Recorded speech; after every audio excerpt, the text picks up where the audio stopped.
Hello guys, good morning. मेरा नाम है अंकिता और आज है 15 अगस्त। आप सबको हैप्पी इंडिपेंडेंस डे। और आज है जन्माष्टमी। मतलब थोड़े लोग आज सेलिब्रेट कर रहे हैं, कुछ लोग कल सेलिब्रेट कर रहे हैं। तो आप सब लोगों के ओके। अभी ये आई है और बोल रही है कुछ उसने लाया है तो वो दिखाने के लिए बोल रही है। चलो पहले उसका देखते हैं, बाद में व्लॉग शुरू करते हैं। तो ये पापड़ है, साबुदाना पापड़। तो इसके साथ वो खेल रही है तो वो दिखाने के लिए बोल रही है।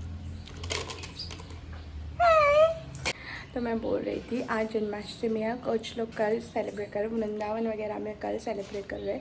लेकिन गोवा में मोस्ट ऑफ द प्लेस, मतलब 90% प्लेसेस में जहाँ पे जन्माष्टमी सेलिब्रेट हो रही है वहाँ पे आज सेलिब्रेट हो रही है। तो आप सबको हैप्पी जन्माष्टमी। मैंने सोचा था इस बार मैं जन्माष्टमी का फास्ट रखूँगी, लेकिन पॉसिबल ही नहीं हुआ। लेकिन मैं कल रखूँगी। और मैं मेरे घर पे कान्हा की मूर्ति नहीं है तो वो भी मैं लाना चाहती थी। और अभी हम लोग जा रहे हैं फ्लैग होस्टिंग के लिए। आगे देखते हैं फ्लैग होस्टिंग।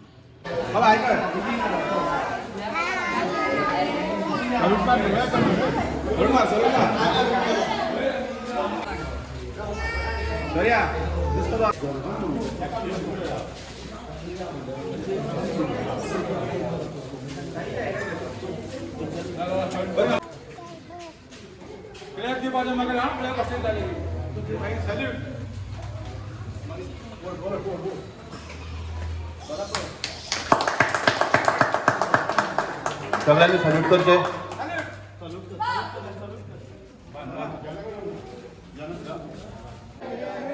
भारत भाग्य विधाता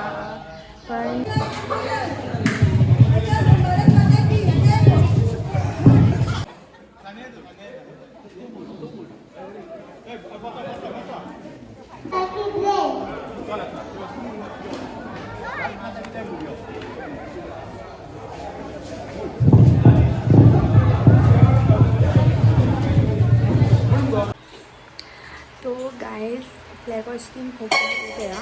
वहाँ पे मुझे मिले छोटे छोटे बच्चे, वो बोलने लगे चाची चाची चाची तुम व्लॉग बना रहे हो। मेरे तो सिर्फ 73 सब्सक्राइबर है, वो चावज बहुत कम हो गया। लेकिन मुझे वहाँ पे लोग पहचानने लगे। मतलब आप यूट्यूब ब्लॉग करते हो तो मुझे वो देख के बहुत पसंद आया। और ये मैंने गले का है, नया बनाया है।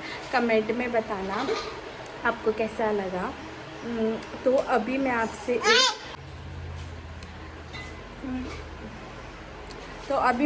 एक स्टफ़ ब्रिंजल मेरे स्टाइल में मैं कैसे बनाती हूँ वो दिखा रही हूँ। यहाँ पे मैंने कोकोनट जो है वो कम यूज़ किया है, ऑनियन टमाटो ज़्यादा यूज़ किया है क्योंकि हम गोवा में ही रहते हैं और गोवा में एवरीडे कोकोनट यूज़ होता है। तो मोस्ट जो है ना वो ज़्यादा कोकोनट डाल के, ऑनियन टमाटो कम डाल के वैसे भी बना सकते हैं, लेकिन मेरे स्टाइल में मैंने बनाया है।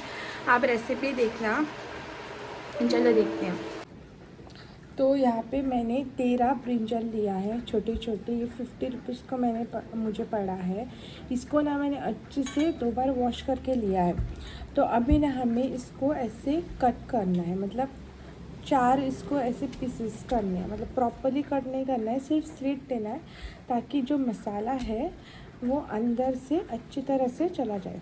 मेक श्योर करें जब भी ब्रिंजल कट करते हैं ना, ब्रिंजल में कीड़ा वगैरह लगने के चांसेस होते हैं। तो इसको जब कट करते हैं ना, इसको अच्छे से अंदर से देखना है ताकि कोई कीड़ा वगैरह नहीं है। तो ये छोटा है, इस पर कीड़ा वगैरह नहीं है, मैंने चेक कर दिया है। इस तरीके से हमें सभी जो ब्रिंजल है ऐसे कट करके लेना है। तो पहले मैं इसकी स्टफिंग बनाऊंगी। तो ऐसे सभी जो ब्रिंजल है वो ऐसे हमें चेक करना है।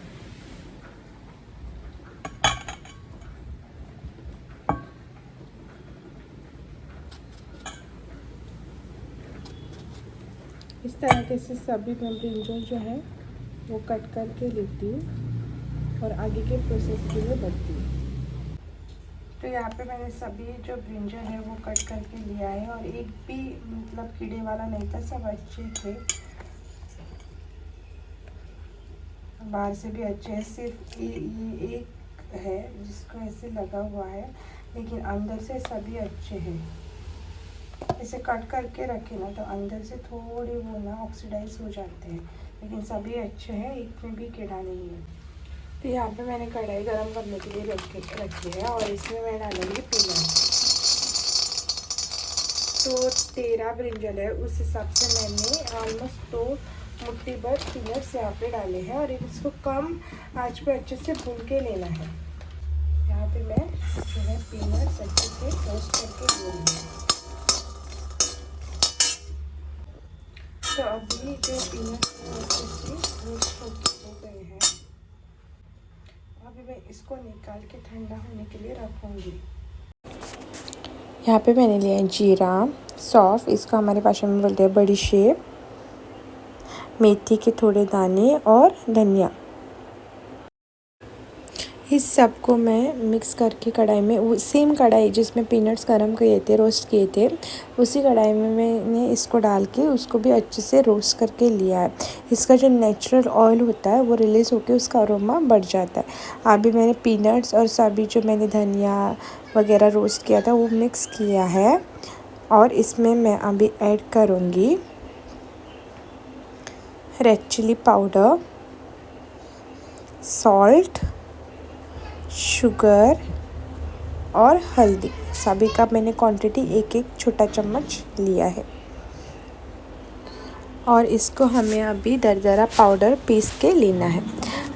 पाउडर पीस के मैंने एक प्लेट में निकाल दिया है। अभी ये मेरा पाउडर बना के हो गया है पीनट्स वगैरह का, और ये मैंने ऑलरेडी कट करके रखा है। तो इसमें ये जो पाउडर है वो अच्छे से अंदर तक स्टफ़ करना है।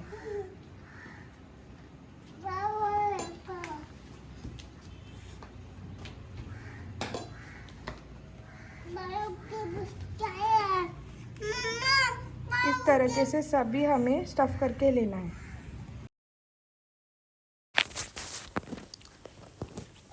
सेम कढ़ाई में मैंने थोड़ा सा मतलब 3 से 4 चम्मच तेल डाला है और इसमें मैंने स्टफ़ ब्रिंजल जो है वो एक-एक करके इसमें मैं डाल रही हूँ।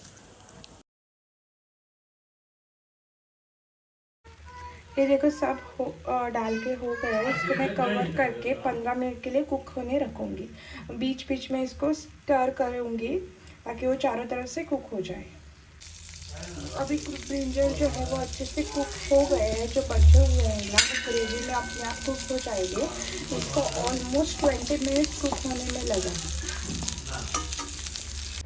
तो ब्रिंजल मेरे अच्छे से कुक हो गए हैं। जो बचा हुआ है वो ग्रेवी में अपने आप पक जाएंगे और इसको मैंने अनदर कंटेनर में ट्रांसफ़र किया है। तो यहाँ पे मैंने लिया आधी नारियल की गरी, 3 टमाटर, 3 प्याज, अदरक, ग्रीन चिली 2 लिया है और लहसुन।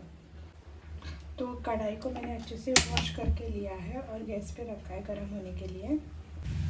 इसमें मैंने ऐड किया है 3 से 4 चम्मच तेल। अभी मैं इसमें ऐड करूँगी अदरक, लहसुन और ग्रीन चिली।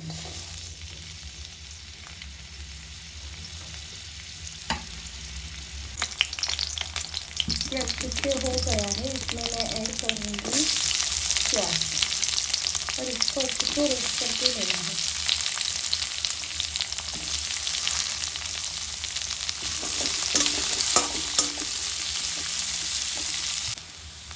प्याज अच्छे से रोस्ट हो गया है। अभी मैं इसमें ऐड करूँगी 3 कटे हुए टमाटर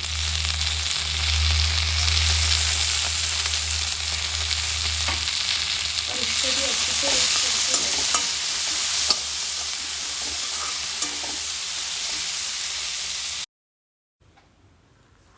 टमाटर अच्छे से गल गए हैं। अभी हमें इसमें ऐड करना है आधे नारियल कटा हुआ, मतलब हिंदी में बोलते हैं इसका आधे नारियल की गरी, और हमारी भाषा में बोलते हैं आधा नालाची सोय। वो ऐड करके उसको अच्छे से रोस्ट करके लेना है। अभी इसमें ऐड करना है हमें गरम मसाला।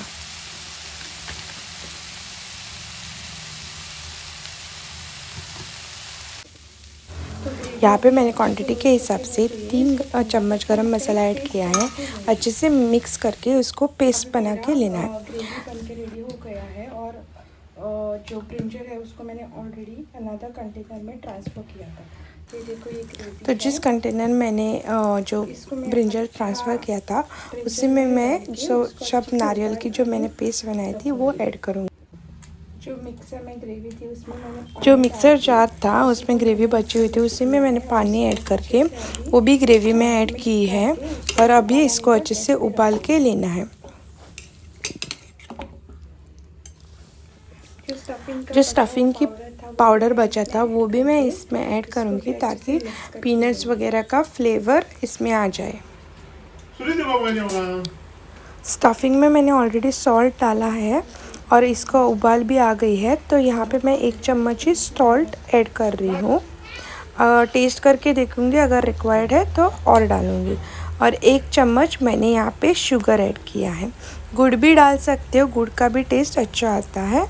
और अभी मैंने कटा हुआ धनिया इसके ऊपर डाल दिया है टेस्ट के लिए।